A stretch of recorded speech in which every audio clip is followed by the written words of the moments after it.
গ্রামে থাকি, তা আবার মেঘনা নদীর পার। আম চুরি করে খাবো না, তা কি হই? আসসালামু আলাইকুম, সবাই কেমন আছেন? আশা করি সবাই ভালো আছেন।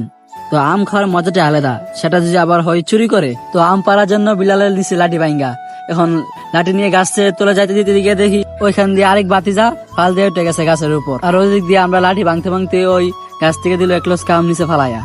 তো আমরা নাচুর বন্ধা এক লস্কা আম দেখি আমাদের হই, তাই আমরা অনেক ইডাডি করার পর ওপর থেকে আম পালাইছে। তো আমরা নিচে থেকে ইডাডি করার পর অনেকগুলো আম পারলাম, ভাবতাছি যে অনেকগুলো আম হয়ে গেছে। তো চুরির আম আরো হয়েছে অনেকগুলো আম। তো বাসায় তো আর বসে খাওয়া যায় না। আরো আমাদের বাড়ির পাশে হয়েছে মেঘনা নদী। তো ওদেরকে বললাম যে আমগুলা তো পারছি, মেঘনা নদীর পাড়ে বসে খাম। তো হাঁটতে হাঁটতে প্রায় মেঘনা নদীর পাড় চলে আসলাম। তো আম খাইতে তো আমগুলা ধুইতে হইব, আমি অনেকগুলা কষ। তো আমগুলা ধুয়ে নিলাম নদী থেকে। আর আম খাইতে জানেন তো লবণ আর মরিচ লাগে, ওইগুলা বাসা থেকে আগেই সেট করে নিয়ে আসলাম।